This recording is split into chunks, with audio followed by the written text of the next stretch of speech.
The following is a production of cprundown.com. The views and opinions expressed by the hosts of this podcast are those of the individual and not of any affiliated companies.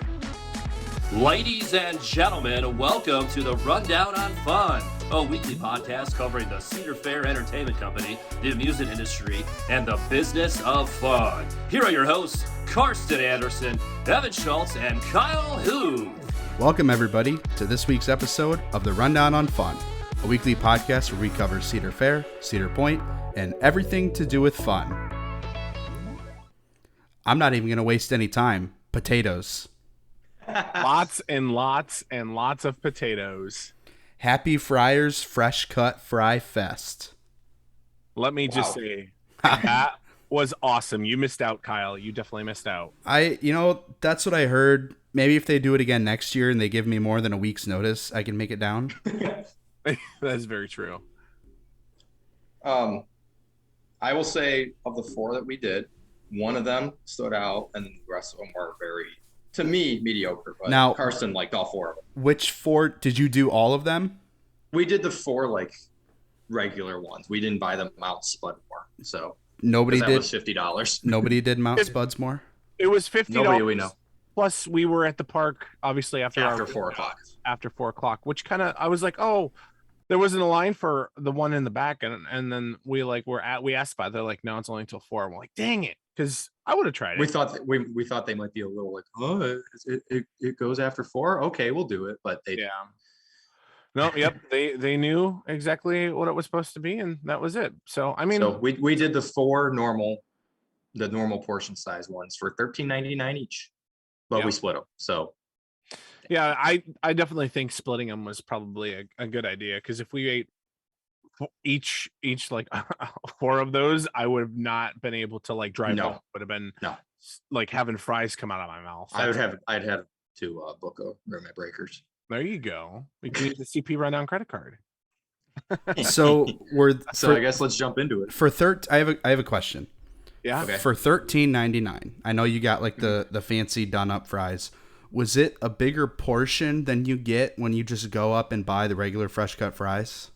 I would say depending on which of the 4 it was pretty typical of the fresh cut fries. But like the birria fries, the one with the beef brisket, that the amount of toppings they put on there, the toppings themselves could have been their own meal, and they just happened to be on top of fries. Yeah, I would also agree with that too. I think they did I don't know. It feels like, at least to me, a little bit. I thought maybe where it was like a little less fries, because it didn't feel as like heavy when you picked it up. But obviously all the toppings and everything that they had on made up for it.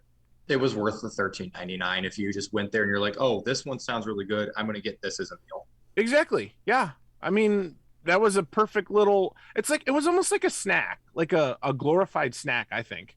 I thought it was. I could have eaten one of those as a meal. Yeah. Did you get your annual pass discount? I did. Yeah. Cool. Yeah. It was nice. Yep. Yeah. So we didn't have to pay it was nice that they, let you get your discount on there. So. All right. So you guys tried all of them except Mount Spudsmore. Yeah. So we tried the 4 main ones. Yeah. Break them down, your favorite to least favorite for me. Karsten, you want to go or me?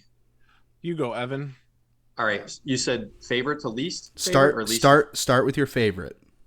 All right. So far and away, my favorite was the French dip fries, which is the fresh cut fries, Philly meat, caramelized onions, beef au jus, mozzarella, provolone shredded cheeses, and bistro sauce. I will say 2 or 3 weeks ago when we talked about this, those were the ones that sounded the best to me. I agree. Those were the ones I was most excited for, and they did not disappoint. Like, they were fantastic. Karsten, I couldn't stop raving about those all night. I think you ate. I know that we shared like 50% of it, but I think you honestly. I ate 90% of that particular basket. Yeah, it was okay. Really good. But yeah, I would agree that was probably one of my favorite. That was my favorite one as well. It was very tasty. If they decide to come back with. If they're doing this as a trial run for maybe possible meal plan items in the future, if they put that on the meal plan, home run. I would totally make that part of the rotation. I want to let you guys talk, and I'm not going to interrupt you, but I do have one more question. Yeah. Okay. Were there a lot of people buying these? Was it a popular event? especially up at the front of the park under Raptor. The line was very long. Okay. Yeah. Yeah, it was a good line. It seemed like it was a full queue. Yeah, and I mean, even it was on Friday night, right? Yeah, and the park was dead too. So yeah, there was half the park was. And even back by Gemini, even though we didn't really wait in line, everybody that was there was buying some sort of these fries. And it seemed like everybody was like excited when they were trying them, and then it seemed like they really enjoyed them. So I didn't see any. And I will say too, like, you know, you see on the pictures that the park posted of them, the fries actually did look like that. They weren't like, you know how like you see like a Subway commercial and your sandwich does not look like the commercial. No, like they really did them up. They were like, it was really solid. Shout out to the Cedar Point staff and getting them all trained and figuring out how to make them look like stuff. Yeah, they did great.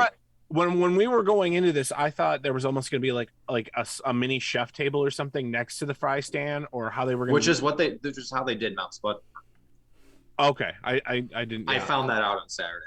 Okay, but I was like, okay, cool. And then you just go to the fry stand, you stand in the regular line, and then you just order them, and then they just get made in the back, and then it wasn't like a Wild Frontier Nights or Frontier Fest or whatever with different booths and stuff. I agree. So it worked. I guess so. Continuing, so that the French dip fries, those were up by Raptor at Hot Potato. Then second favorite, I would say, at Happy Fryer near Gemini, the birria fries, which quickly was the shredded beef brisket, Chihuahua cheese, birria oils, sliced red Fresno chili, cilantro, and diced red onion. I will say that none of the other three held a candle to French dip fries to me, but this one it tasted really good. But if you don't like heavy or greasy food, I couldn't eat more than like 3 bites of this. Yeah, it tasted good, but it was so heavy. I think it almost tasted like, I don't know, it just felt really heavy. Like and then also, so like back to the French dip fries, like when you would eat the fries, you would taste the fry and you would taste like all the other ingredients inside. The fries and the toppings worked really well. It worked really well to where this just kind of felt like it was like fries, meat, cheese, lots of cheese. Yeah. And if any of our listeners have ever been to Barrio, the toppings literally tasted like Barrio to me. I could see that. But again, on French fries and with all the grease, it was very heavy. Like this is also the last one I tried, so that might have played a factor in my opinion of it too. But it tasted very good, but just it was very heavy. I think my second one would be those Thai fries, like with that's where I was going next. Yeah, with the crushed peanuts, and then that's got like the peanut sauce on it, and the Fresno chilies. The Fresno chilies, oh my gosh, those were spicy. Yeah. Ooh. So it had like a sweet and spicy peanut sauce, crushed peanuts, sliced red Fresno chili, cilantro, and lime wedge. See, so my bottom two are this and the what were they called? Bento fries, which I'll get to. But I should preface it with this could entirely be based off of my personal tastes. I could see where somebody could really like the Thai fries, but to me, the sauce was just a strange. I don't know. See, I thought it was good. I liked the peanut taste to it, and then with I almost thought it would be better on a salad rather than potato French fries. I mean, it sounds like everything we're going to talk about, for fries tonight is going to be based on personal taste. Yeah, you're right. Yeah, oh yeah, we should put a disclaimer. Yeah, I personally think the peanut sauce would have been better as like a salad dressing. I could see that. Like any. We went from like that super heavy, the birria fries, like super heavy, and then we had those right next to it, and that was like super light. So not it was complimentary of each other. Yeah. So the Thai fries and the birria fries, my number 2 and 3, we're back at Happy Fryer near Gemini. Not that it matters anymore because the event's over, but. And I loved the bento fries. Yeah. So my last place, and then this is entirely based on taste, was the bento fries, which is French fries with surimi, which we discovered at the park is imitation crab meat. Wasabi aioli, yum sauce, green onions, and black sesame seeds. I just straight up, this is just not my thing. I didn't expect to like this one. Karsten, you really seemed to like it. Yeah, it almost felt like, well, I had to because you ate 90% of the French dip fries. You're right. No, it almost seemed like it was like an Asian take on French fries per se, with like the yum yum sauce, Yeah. and like the wasabi, and then see, I don't like Asian the beyond crab and chicken, stuff and so everything. Like it tasted. I thought it tasted good. Like it was like having like the French fries with like a sweet taste to it. That's Yeah. what I got from it. I will say it didn't taste like super. The taste of all the toppings wasn't super overwhelming. Yes. In fact, it was almost like relatively tasteless, at least the bites that I had. But yeah, I like I said, I don't really like Asian beyond orange chicken and ramen, so I am not the person to ask about their opinion for the bento fries. But yeah, no, I love, Asian food and Chinese food and everything, and I thought it went really really well. So Overall, I'm really happy with the event. But again, the French dip fries were so good. hopefully next year we can get it longer, possibly. Maybe this was, like we said, like maybe this was a test. Yeah. How well it goes, and then Cedar Point will be like, you know what? Let's. I feel like this would just be a good event to have during HalloWeekends, anyways. Well, I like what Kyle said. He's like, why don't we do this for Cedar Point nights? Yeah. Have a giant fry festival / beach festival. I mean, I don't know, but the only reason I said that was because CP nights and all that stuff takes place on the beach, and I think they should have something for people who don't want to go out to the beach. Yeah, I think that'd be great. It might mess But up your conversely, beach body a little, but Well, and another thing too is I know a lot of people that visit Cedar Point and they can't necessarily make it onto the beach, be it mobility issues, wheelchairs, stuff like that. Right. Sand is hard to walk on.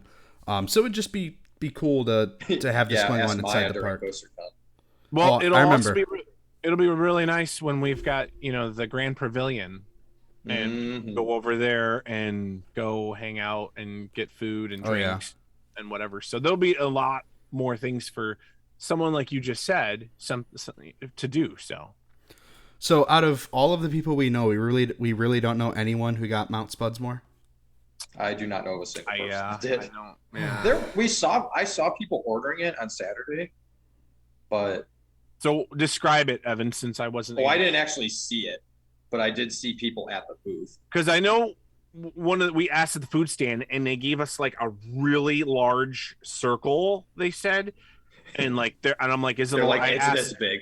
I'm like, is it a lot of fries? Yeah, I did see they did. You asked if 3 pounds of fries was a lot of fries. Well, I mean, you never know. I just wanted like a visual, because I'm a visual kind of person. So I'm like, well, I will say they did have the platters like sitting there at the little booth next to Happy Fryer.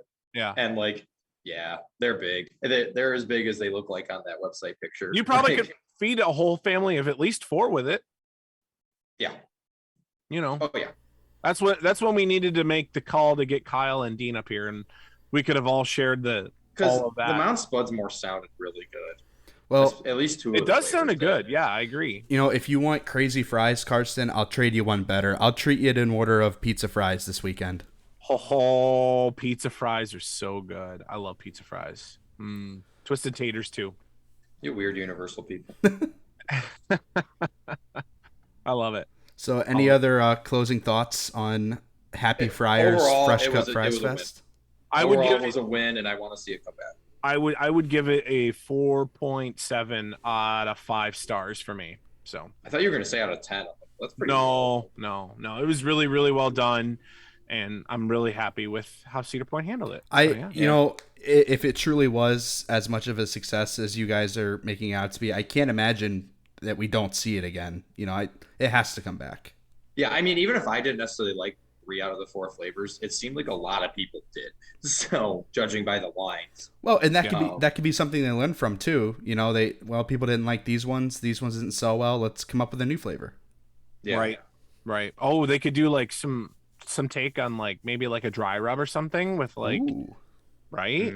Right? Some dry spices and stuff. I don't know. Just give me the French dip fries as a meal plan option. I don't care. Those were so good. I don't know that all of the stuff that we saw, like it would be cool to put on the meal plan, but that stuff, some of it seemed too complex to offer every day on a meal plan. Yeah, you're right. But that's just my thinking. Yeah. Well, for sure. The weather is getting colder in Ohio. The nights are becoming longer, and HalloWeekends starts tomorrow. For the final end of the season begins. Yeah, but it's unfortunately, still got a month and a half. Yeah, I mean, unfortunately, that means the season is winding down. But for a lot of people, HalloWeekends is their favorite time of the year, and this is the big 25th anniversary. Yep. Big anniversary year. I know we already did our HalloWeekend show, but we did get a press release today that I kind of wanted to talk about.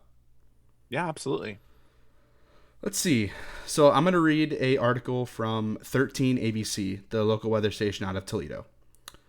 HalloWeekends began 25 years ago with just a few fall weekends at Cedar Point and has since grown into the 7-weekend extravaganza. HalloWeekends is returning to Cedar Point on Thursday, which is tomorrow, for its 25th year and will include many tricks and treats for all guests. It began 25 years ago with a few fall weekends and has since grown into the 7-weekend extravaganza filled with family-friendly activities, blood-curdling haunted attractions, specialty food and drinks, and live shows. And we got a couple Thursday exclusives announced, things that will only be happening on Thursday. I think that's exciting. I think it is too. Like we said a couple weeks ago, I skipped class every week to go to HalloWeekends on Thursday. And it was awesome, but there was never anybody there. So I think it's cool that they're kind of incentivizing people to go. But the first thing is Scarioke at the Farmhouse Kitchen. Guests can belt out or scream their favorite Halloween tunes in front of a captive Frontier Town audience. I'm excited for that. You might see one of us up here singing some songs. Well, when we eventually launch that Patreon, that'll be our first goal. Well, there we go. There we go. If we have enough, hey, you know what, Evan? If we have enough triple jams, you never know. And then the next thing is Witch Sisters Insult Emporium Witch Please. I saw this. I was laughing. That's a little out there. I don't know if I like that. They gotta watch themselves with that. I don't know if I like that, but I'll read about it. On the Cedar Point ballroom balcony, the Witch Sisters will heckle and interact with passerby. So do we want to take bets on how long it takes somebody to go to guest services and quote unquote witch about the Witch Sisters? What time does Haunt open on Thursday or Cedar Point? 6 o'clock. 6:05. Hey, you know what? I'm excited. They call me fat. I think I don't think it'll be like that, but I think it's cool that like Cedar Point's still like trying to step out and still be. You know what a fun job that would be, though? You're getting hired at $20 an hour to make fun of people. I don't have an issue with the concept of what this is. I don't like the name. I don't. Yeah. The name is interesting. I think that was a bold move. What was it? Say it again. I was a play on. All right. Witch Sisters Insult Emporium : Witch Please. Yeah. I'm sorry, but I don't like that. Yeah. Somebody at guest services, like a worker, should be like, okay, so this happened at the Witch Please show. Yeah, they're gonna slip. And the third thing is Slash Mob. The new pop-up sensation will appear at various locations inside I'm sorry, there's a typo in this article. Let me restart. The new pop-up sensation will appear. There is. The new pop-up sensation will appear at various locations inside the park to show off their killer choreography. What is with this park and the puns with this song? It says right here, various locations inside to park to show off. There is a typo. Okay. Shout out to ABC. I think that'll be cool. I mean, who doesn't like dancing and stuff like that? I think the guests. That's going to be like, for the guests that don't know that this is a thing, it's going to be a total like WTF moment. Yeah. Like, and then what is happening? Of course, they talked about the 2 new houses, which we already went into, so I won't go back into those.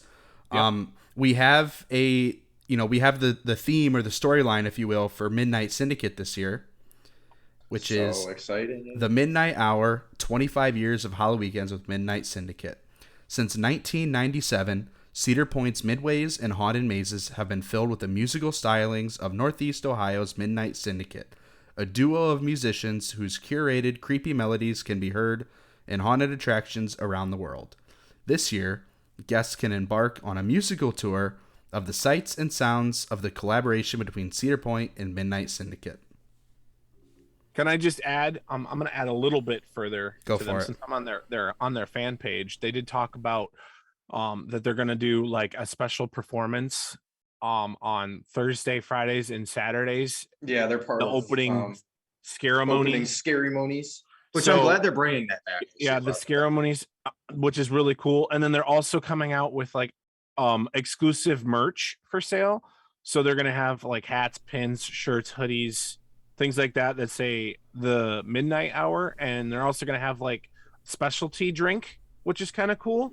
And then they're gonna have a exclusive CD and a collectible download card in the park, and also online. You'll be able to buy it for, you know, because Midnight Syndicate's also celebrating 25 years too at the same time. So they're going back and forth and they're celebrating their anniversaries together.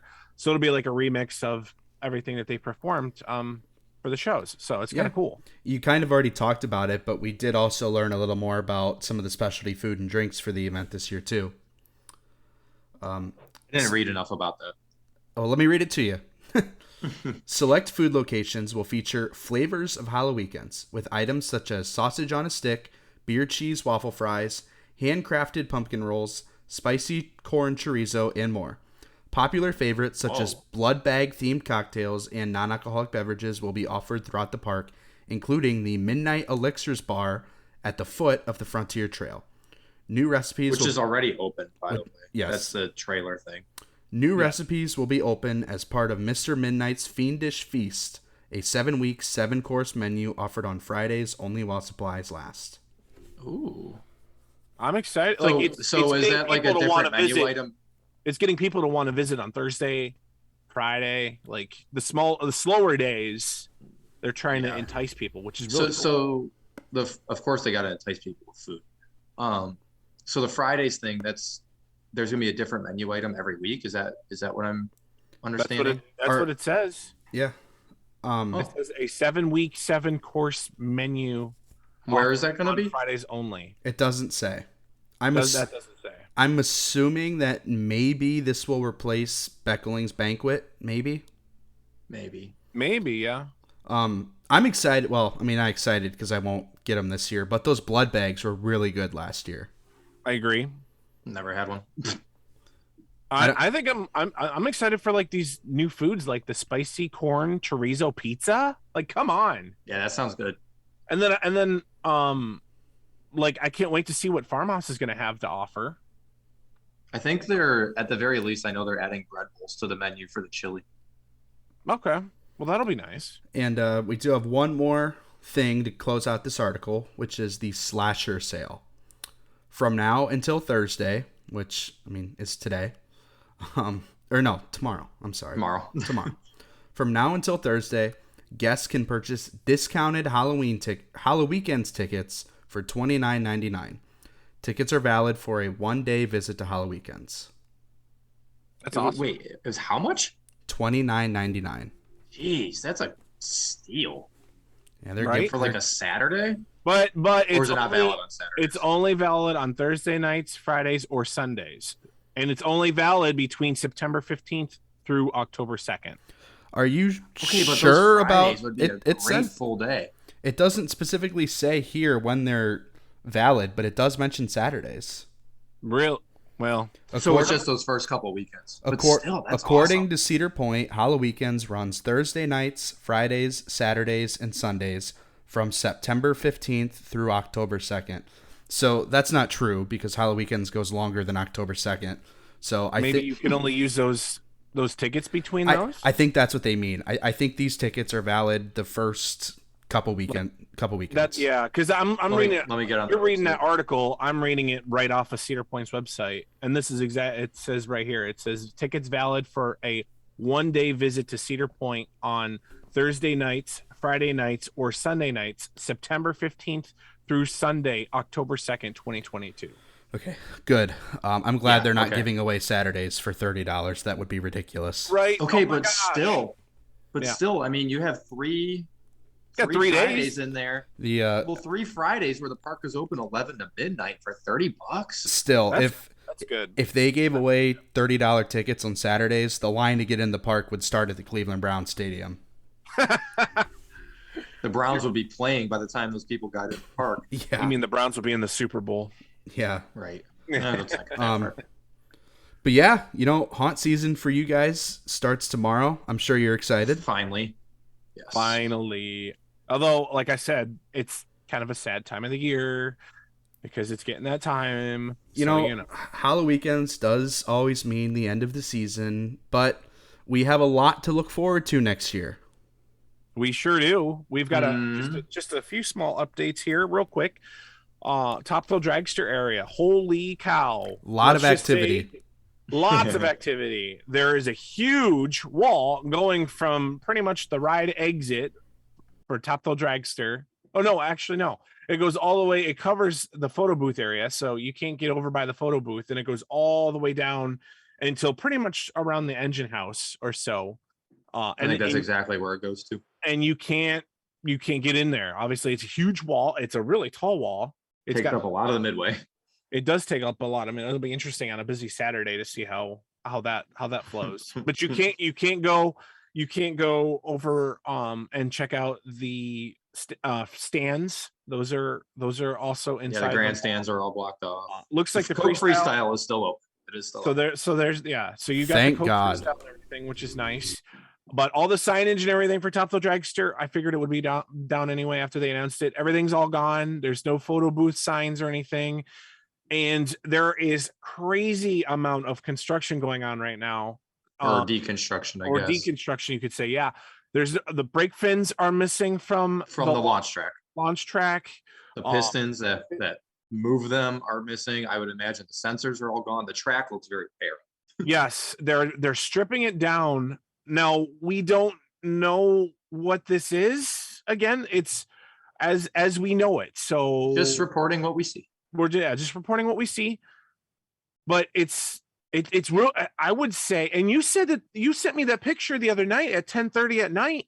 They were working on it as we speak, so it's moving at a rapid pace. Yeah, there was 2 maintenance guys sitting in the station looking at the track and doing stuff on the track. Obviously, I couldn't see the track because the fence went too high, but I could see the heads, and they were. Well, I was getting off of Corkscrew, and I could see them. And then, so if anybody wants to get some good views, go ride Corkscrew. Or ride Power Tower. You can't take your phones on there and take pictures and everything. Follow the rules. But you can see what's going on, and you can kind of, Yeah. But yeah. And then a small little update. We've got a lot more track for the Wild Mouse, and also staging area is starting to fill up a little bit, and we are getting a pretty much basic update with the pavilion. It's the Grand Pavilion. It's pretty much the same. There's probably working, I would assume, like on the lower level of like utilities and piping work and so on and so forth. And then they've got they're starting to dig out still like foundations. I'm sure will start being poured here with the next few weeks. Wild Mouse. You could see the giant rectangle for Wild Mouse. But yeah, now that the park is closed during the week, I would expect a lot of activity to start.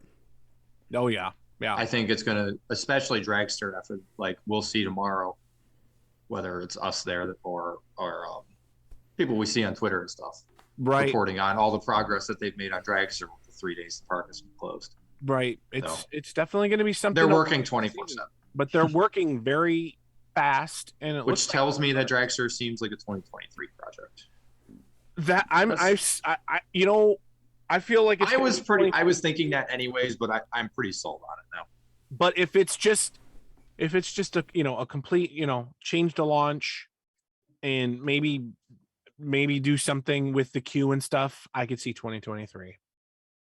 If they do that, if they decide, there's also rumors going around that's saying, hey, why don't we add 40 more feet of track onto the tower and have it be a world record breaker? So I don't know. But yeah, that's all I got. Lots to look forward to. Yeah, definitely. And then if you guys had the Spuds Rushmore prize, feel free to say how they were. We'll share your opinion on the show. Yeah. If you wanna email us or message us on the Facebook page, go right ahead. Yeah, I would say messaging on the Facebook page is the best way to get a quick response. Yes, very much so. And then also we've got our photo contest going on right now, where if you submit one of your photos that's not on ride related, it's not like a selfie or anything, we're still accepting photos. Picture of a roller coaster or ride taken from the Midway. We're still accepting. Well, not necessarily the Midway, but guest accessible areas. Yes. Right. We're still accepting photos for our 2023 calendar. So, but yeah. And next week we'll talk to you all about what we see and do at opening weekend here. Yeah, I know this was kind of a shorter episode, but we warned you last week. Evan, your birthday is coming up, so happy birthday! Opening night. Thank you. What a good way to celebrate. I think they did that just for you. I think so. I'm glad they came out with all these like awesome handcrafted cocktails and themed cocktails. So hopefully you'll. One more thing I wanted to say about HalloWeekends. If you are a collector of the made to throw posters like I am, they released a really cool HalloWeekends print. Yes, they did. It is more expensive. It's $50, but it is the 18 by 24 size versus the typical 13 by 19. Which looked very good. It looked very nice. Yeah, I don't have any of the made to throw posters. I think I'll buy this one. Yeah, if I don't end up making it down, I'm gonna have to send one of you in to buy it for me. Let's go. You got it. And I will be joining you. I'll be joining you this coming weekend. So we'll get to hear a little bit about Carson. So. Yeah, thank you. Experience. Thank you for joining us. Evan, have a great birthday weekend. If you see Evan, buy him a triple jam or a blood bag. Carson, go pack your bags because I will see you in a couple days for Horror Nights. Yeah, I cannot wait. It's going to be fun. Thank you for joining us. We'll be back next week. And be kind to your ride operators. We'll see you on the Midway. Good night, everybody. Bye, guys. Good night. Awesome.